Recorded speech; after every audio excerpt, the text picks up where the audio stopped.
Merci Marc Fauvel et Salia Braclia. Dans l'actualité, au moins 3 personnes, dont une fillette, sont mortes des suites de leurs blessures après le bombardement hier de l'hôpital pour enfants de Marioupol. Un crime de guerre, un génocide, ce sont les mots de Volodymyr Zelensky pour décrire cette attaque. Rémi Moquillon. Le chaos et au milieu cet immense cratère. Une bombe vient de s'abattre sur l'hôpital pour enfants de Marioupol. Partout, ces mêmes scènes de désolation. Une femme enceinte est évacuée en urgence sur une civière. La peur, elle, se lit sur les visages. Toi, tu es intact, tout va bien. J'ai peur pour ma maman. Selon un dernier bilan, 3 personnes, dont une fillette, ont perdu la vie. Une attaque que le gouvernement russe ne nie pas, affirmant que des bataillons nationalistes utilisaient l'hôpital comme base de tir. Du côté des Ukrainiens et des Occidentaux, c'est l'indignation qui domine. Comment un hôpital pour enfants peut-il menacer la Russie? Quel genre de pays a peur des hôpitaux, des maternités et les détruit? Depuis plusieurs jours, Marioupol, ville portuaire stratégique qui relie la Crimée au Donbass, est pillonnée sans relâche par les troupes russes, transformant les rues en un champ de ruines. Ces images satellites montrent la ville avant et après les bombardements, alors que la Russie s'était engagée hier à un cessez-le-feu pour permettre l'évacuation des civils. Le voir à Marioupol, des actes définis comme des crimes de guerre par les autorités ukrainiennes et qui provoquent l'indignation des Occidentaux. Des actes qui se multiplient. À Odessa, à l'ouest de Marioupol, on retrouve notre envoyée spéciale Stéphanie Pérez. Un crime de guerre selon le président ukrainien Volodymyr Zelensky, un génocide selon le maire de Mariupol, des actes barbares selon la Maison-Blanche, condamnation unanime après le bombardement de l'hôpital pédiatrique de Mariupol hier selon les autorités ukrainiennes. Depuis le début du siège de la ville, il y a 9 jours, 1200 civils au moins ont perdu la vie, des civils qui survivent dans des conditions de plus en plus difficiles. Il fait très froid, il neige et il n'y a pratiquement plus d'électricité, donc pas de chauffage. Il manque aussi d'eau.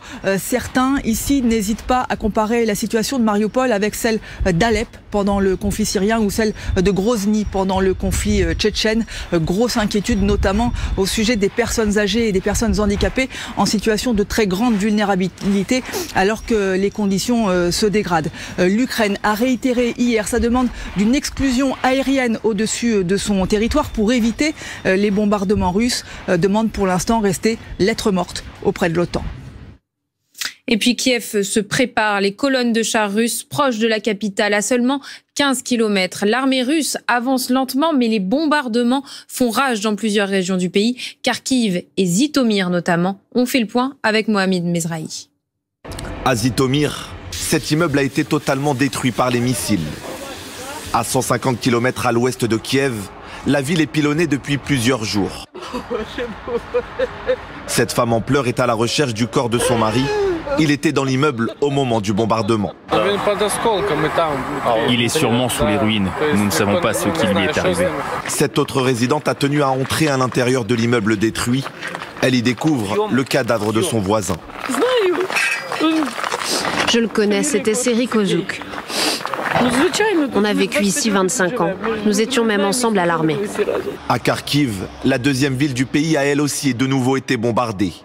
Depuis le début de la guerre, ce sont plus de 170 civils qui ont perdu la vie ici. Misha est né quelques jours avant le début de la guerre, à seulement 1,5 kg. Il a déjà vécu de telles choses que sa vie sera forcément heureuse maintenant. Il sera le garçon le plus heureux. Des vies fracturées et des enfants apeurés depuis ce 24 février. Kharkiv a été l'une des premières villes bombardées. Et puis un mot de sport, de foot et de Ligue des Champions. Le PSG éliminé hier en 8e de finale retour face au Real Madrid. Un cauchemar pour les Parisiens qui ont mené 1-0 sur la pelouse de Santiago Bernabéu. Finalement, à l'heure de jeu, Karim Benzema, extraordinaire, signe un triplé en seulement 17 minutes. Le compte-rendu de la rencontre avec Antoine Delcourt. Le PSG avait bien commencé. 39e minute, premier but signé Kylian Mbappé. D'abord apathique, le Real Madrid se réveille en seconde période. À la manœuvre, un Karim Benzema étincelant, auteur de 3 buts en moins de 20 minutes. Un retournement de situation difficile à accepter pour les Parisiens.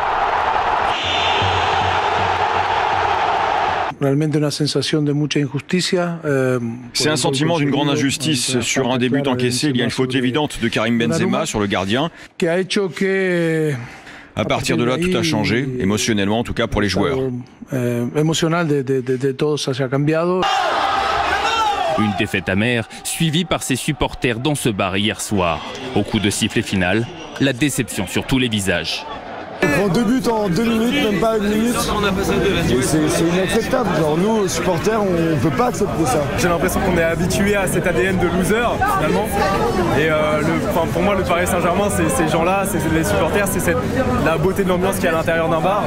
Et c'est pas ce qu'ils ont pondu sur le terrain, malheureusement. Une fin de saison gâchée pour le PSG, qui devrait se contenter du titre de champion de France. Allez, une bonne nouvelle quand même pour le foot français. L'Olympique lyonnais s'est imposé face à Porto hier en 8e de finale aller de Ligue Europa. Et avec la manière, un match de haut niveau, on peut le dire, 1-0, but inscrit dans la seconde période par Lucas Paqueta. Vous le voyez sur ces images, les Lyonnais en position de force pour la manche retour jeudi prochain, ça sera à Lyon. Tout de suite, les informés avec Marc Fauvel et Renaud Dely.